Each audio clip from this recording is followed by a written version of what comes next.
bang mulistahan? Yes, Mayor. Tapos na po ang isa. Good.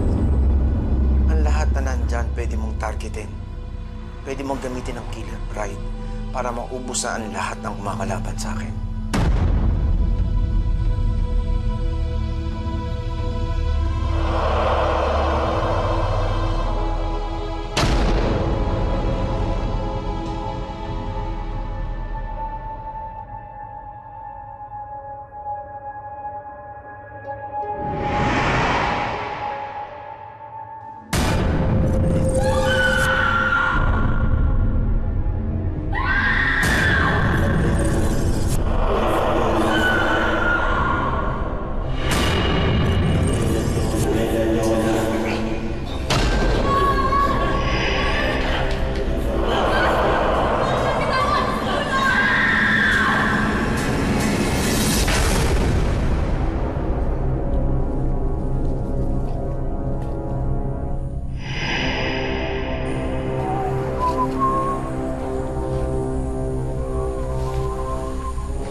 Elias, yung Killer Bride!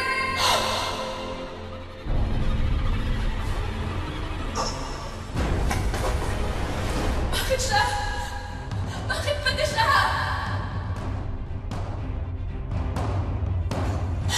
Tanungin mo si Manila!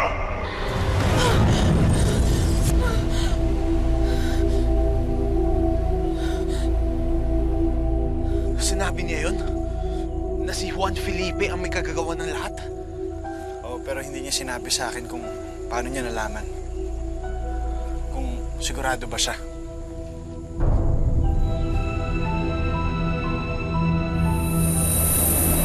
Nakuha ko to sa isang babae na na-encounter namin ni Aranza sa Lucas de Oro. Posible siya din yung babae na nakita ni Elias sa Society Ball. Andun din siya sa City Hall nung lumabas yung video ni Mayor. Natakot nga ako nung baka may gawin na naman siya eh. Baka ilagay na naman yung sarili niya sa kapahamakan para lang malaman kung sino nasa likod dito. No.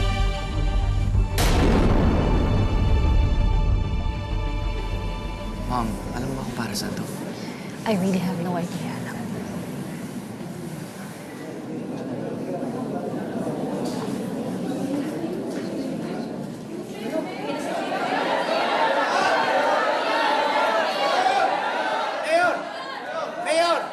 Mayor, dalawa na ang patay. Anong gagawin nyo?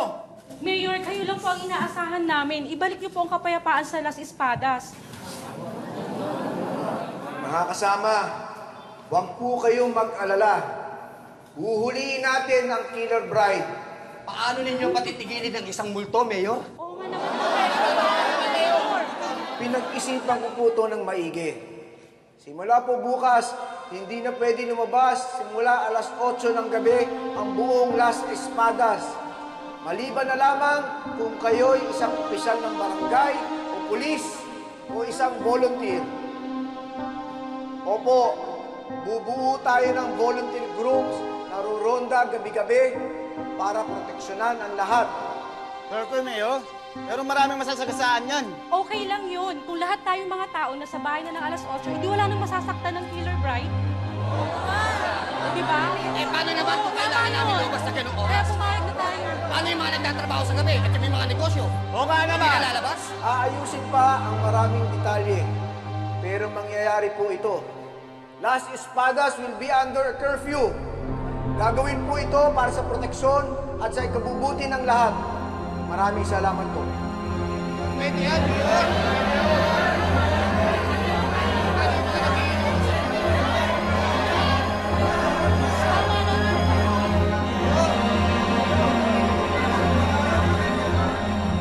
May patayang nangyayari, Emma. Kaya wag na wag ka mag-iisa.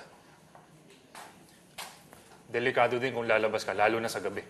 Kaya kung kailangan pumunta dito, ihahatid at susunduin kita. Tingin niyo ba, lalala pa to? Sigurado ako palalakihin to ni Juan Felipe.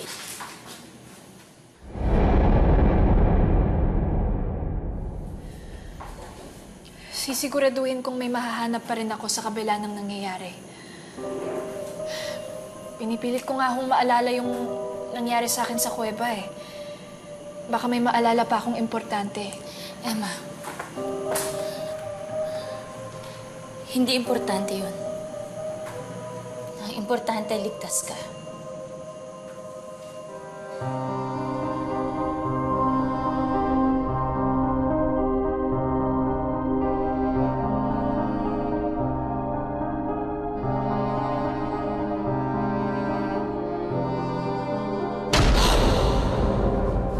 Bakit siya? Bakit pati siya? Tanungin pa si Camila! Anak, anong iniisip mo? Paano ko sila poprotektahan lahat pa? Paano kung ma-encounter ulit namin yung killer bride? Paano kung mas malala pa yung mangyari? Paano kung masaktan siya? Siya? Sino siya? Si Elias? Hindi mo trabahong protektahan ng lalaking yun. Sino ba siya sa'yo? Huwag mo sabihin may gusto ka sa kanya. Hindi mo ba nakikita? Malapit siya kay Vita de la Cuesta. You sound just like Camila pa.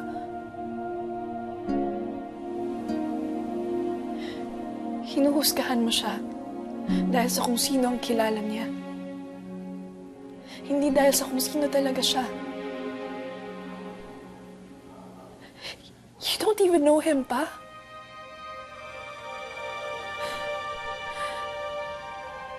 Ayaw ko lang na masaktan siya dahil sa akin. Dahil ayaw sa kanya ni Camila. Sa tingin mo ba kaya siyang saktan ni Camila?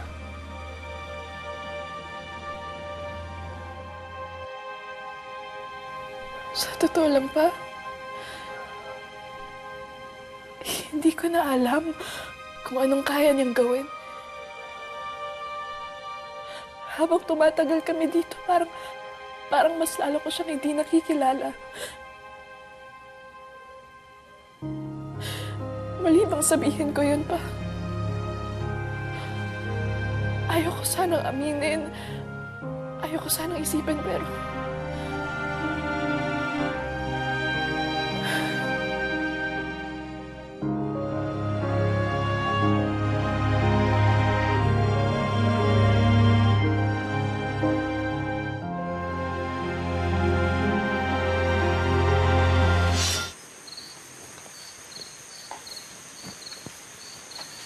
Nay,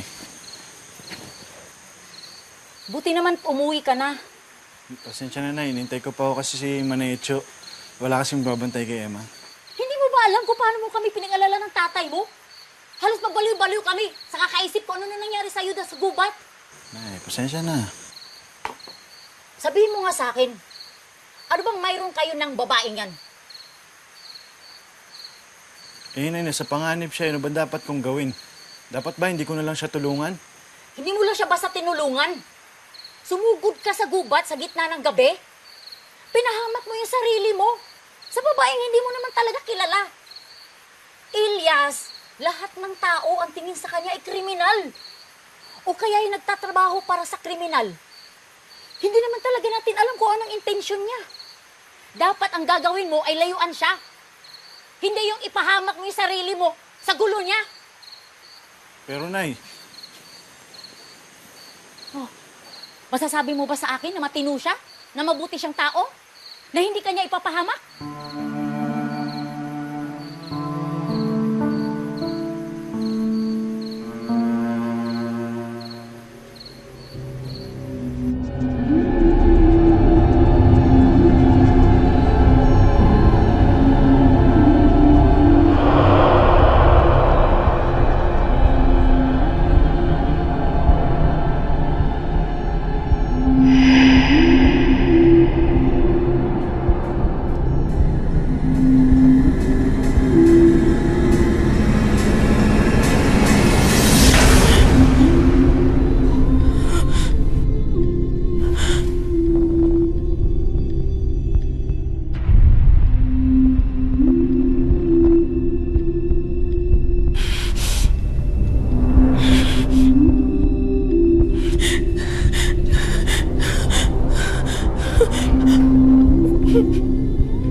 Ayos ka lang ba?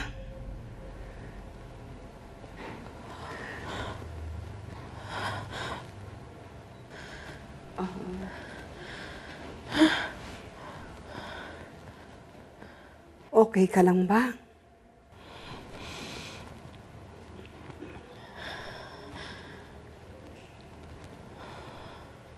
Sorry po.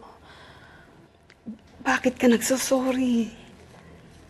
Wala namang mali sa pag-amin kung di ka okay.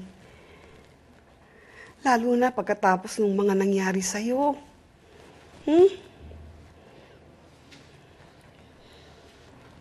Hindi po ako pwedeng maging mahina. Kasi pag mahina ka, masasaktan ka.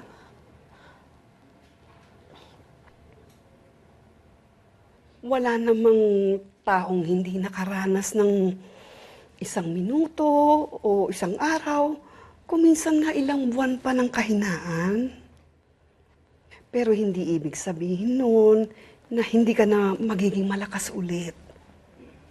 Minsan nga, mas nagiging malakas ka kung hinayaan mo ang sarili mo maging mahina dahil kailangan.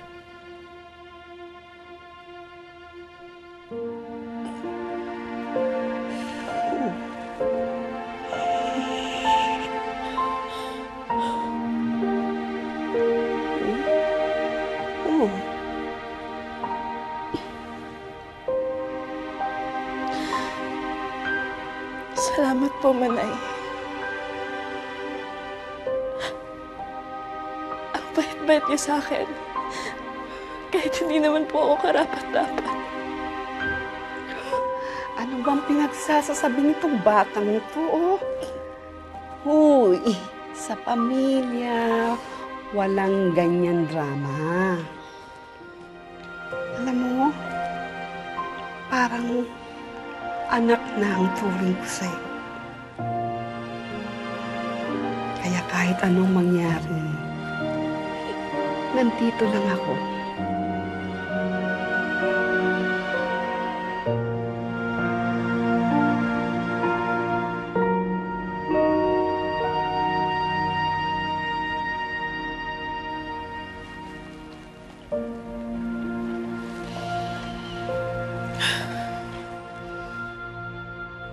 Kapag nasa mansyon si Emma, may sinasabi ba siya tungkol kay Elias? Ang alam ko lang, itinutukso siya ni Tatiana kay Elias. Bakit? Gusto ko, bantayan mo ang bawat kilos ni Emma sa mga sinasabi niya kay Elias. Kamusta siya? I have to go.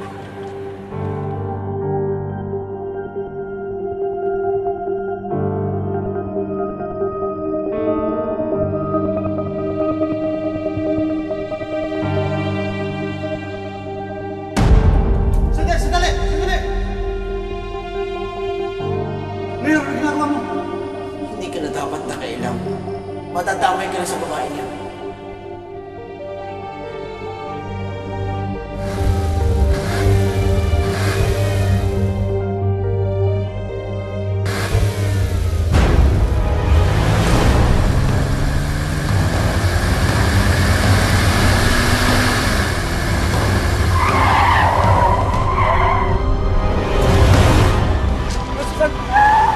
Habulin mo, Albert!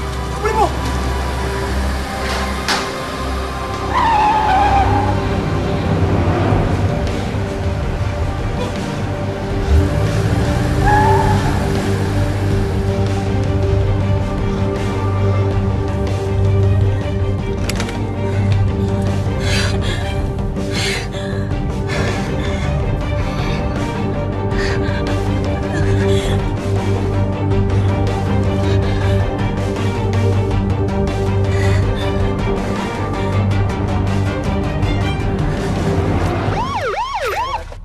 Hoy! Huwag kayo tatakbo! Magkargo tayo, alas 8 ng gabi. Saan ba kayo pupunta? Pauwi na po kami. Hoy! Habulin niyo! Tay, ibig gabi na ho ah. May curfew ho tayo ngayon dito sa Las Espadas. Pasensya na po, sir. sir, naghahanap buhay lang po kami. Kailangan po natin sumunod sa batas. Para rin... Hoy!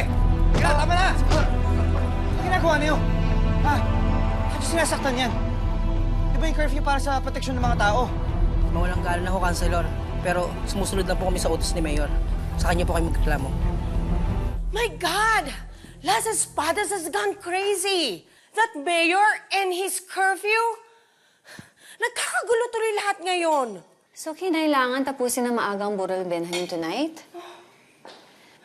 Isn't this an overreaction?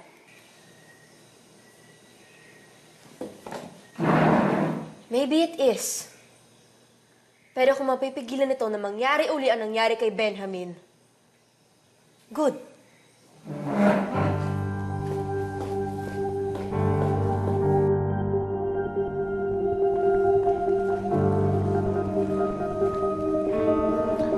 Ma'am, yung pinamili niyo. Thank you. Pwede ka na. Sige po.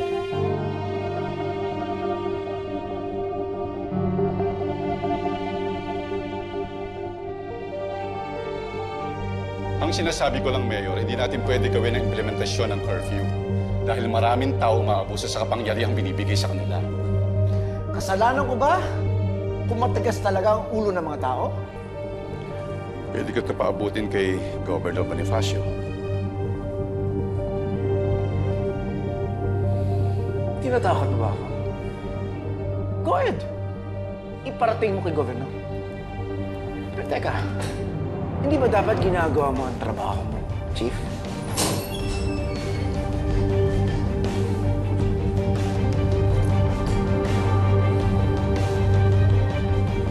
Ito yun ako.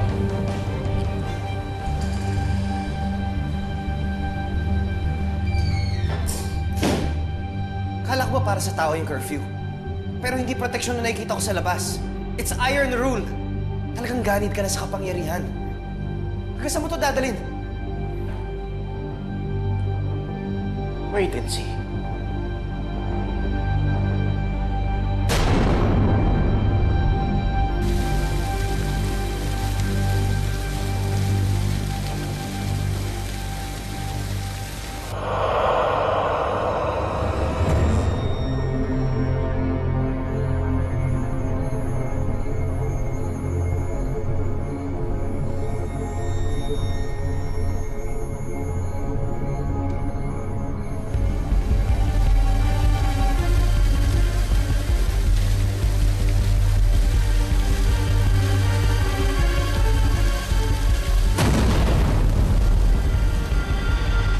Si Miss Tati po.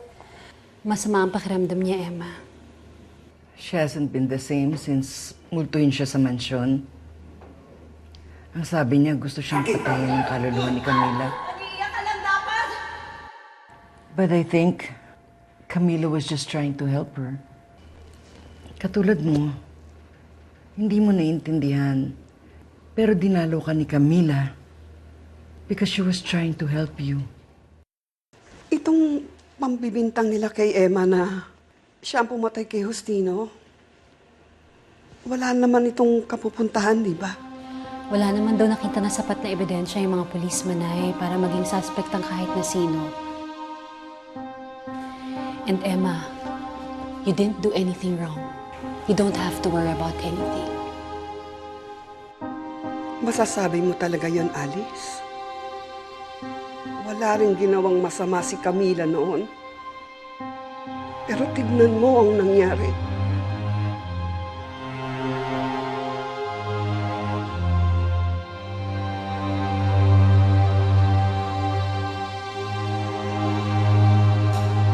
Nag-organize pala ako ng memorial mass para kay Sir Justino this Sunday.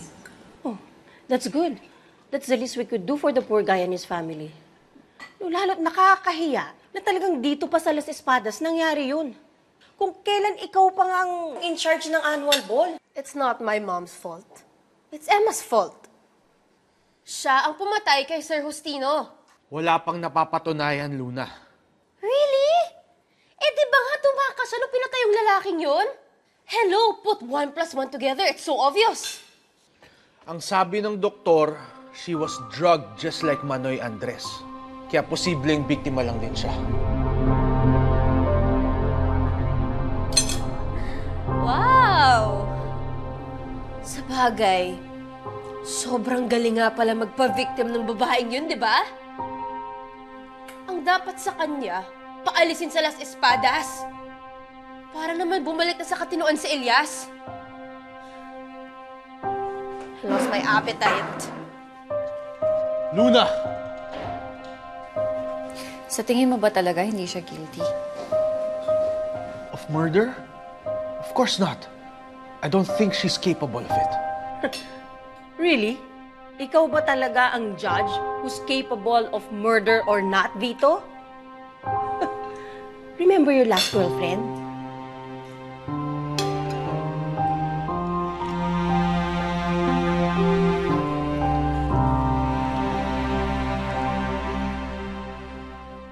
Luna!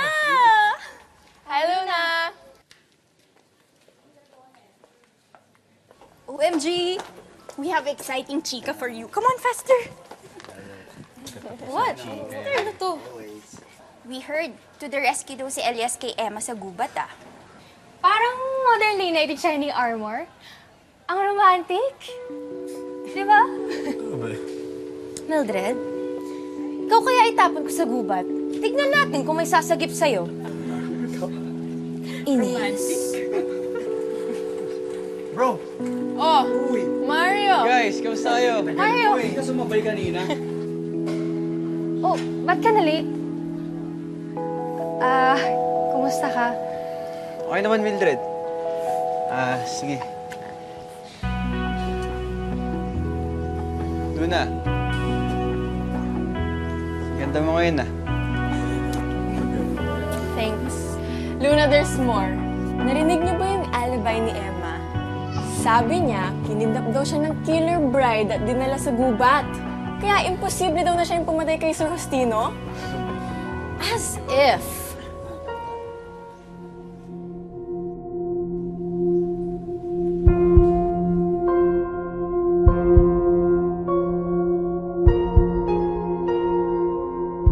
Oh my God! Sobrang kapal naman ng mukha ng babaeng yun to come here to the memorial service for the guy that she killed. Naku, Mother. Very wrong ata na dito tayo dumiretso pagkalabas ni Emma sa ospital. Drama na naman to. May karapatang pumunta si Emma dito. Hindi siya yung magtatago lang parang siya may kasalanan.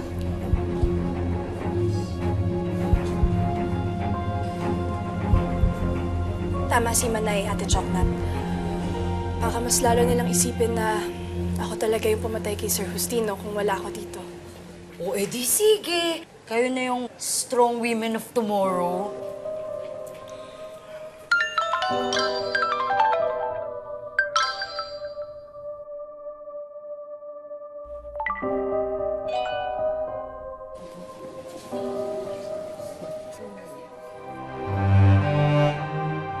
Emma?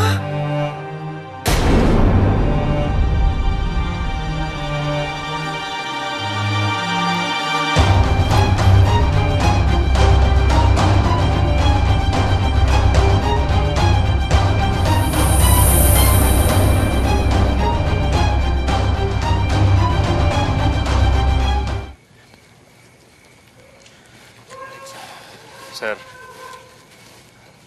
bakit niyo ako sinusundan? Wawarningan sana kita tungkol dun sa curfew. Bawi ako next time, sir. Pre! Yung killer pre, nandito! Saan? Saan? Tara, dali, samahan niyo ko!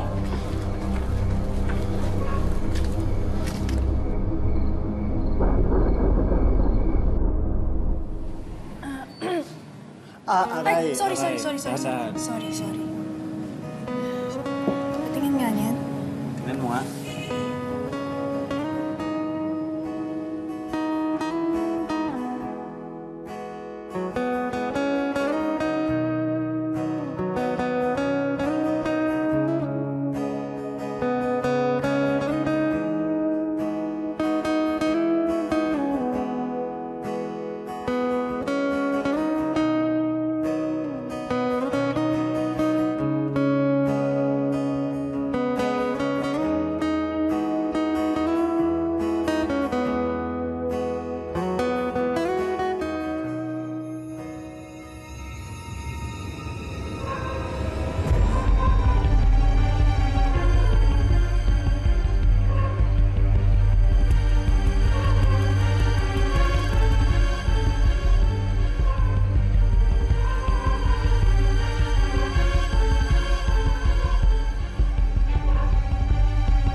Belladonna!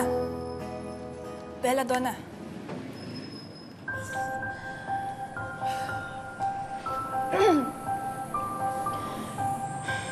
Ano meron? Belladonna. Yun yung palagi kong napapanaginipan. Baka yun ang makakasagot kung anong nangyari sa akin sa kuweba.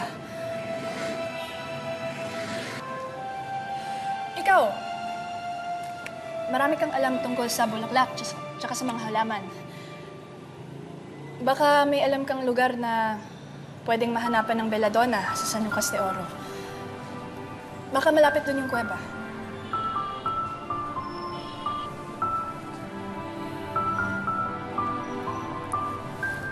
Hanggang kailan mo ba itatanggi ko anong meron tayo, Emma? Magpuputok araw na. Pero wala pa rin balita ng engkwentro sa Killer Bride. Isa lang patunay na alam natin ang nakabubuti para sa mga taga Las Espadas. Kaya magtiwala lang kayo sa inyong ama para sa inyong kaligtasan. Kaya tuloy ang curfew hanggat hindi natin nahuhuli ang Killer Bride. Maraming salamat po. Thank you, Mayor.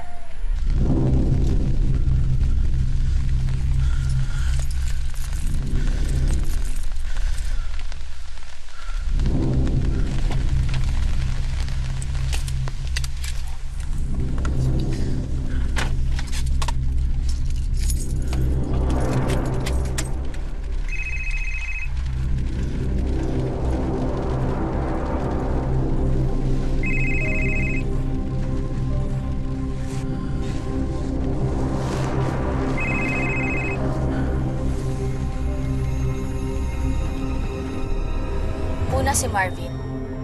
Ngayon naman ang mga walang kamangwang. Hanggang kailan mo hahayaan si Juan Felipe na saktan ng mga inosente? Hanggang kailan mo siya proprotektahan? Di ba mahal mo siya? Talagang mahal mo siya? Ito ba ang gusto mong mangyari sa kanya? Sino ka ba? At anong gusto mong gawin ko? Gusto kitang tulungan na tulungan si Juan Felipe. Di ba yun naman ang gusto mong gawin? Ang tulungan si Juan Felipe bago pa siya tuluyang mawala sa sarili. Bago pa siya tuluyang mawalan ng puso. Ang gagawin mo lang, bigyan mo ko ng kahit na ano para mapatumba siya. Alam mo ang tanging paraan para mapatigil siya sa mga pinaggagawa niya.